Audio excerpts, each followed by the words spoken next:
planting going on. Ayan, ang dami nila, oh, pati mga kids. Dala-dala nila mga family. Yan yung mga yellows or us. Yeah. Hanggang doon, yan sa dulo. Ayan, pero water break muna. So, hanggang doon yan sa dulo. Pero marami naman ito. It's cool. Okay, this was for...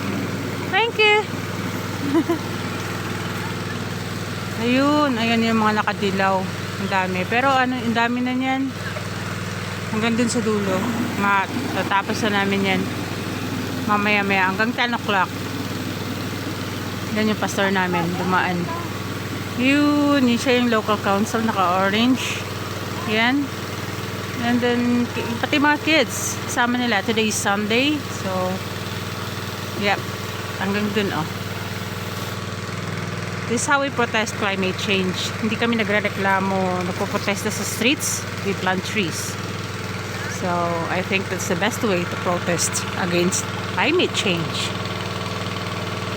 Okay. Yun.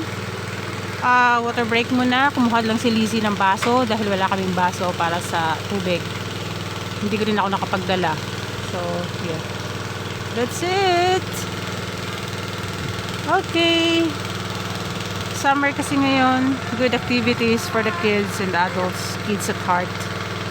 So, yun lang. Bye.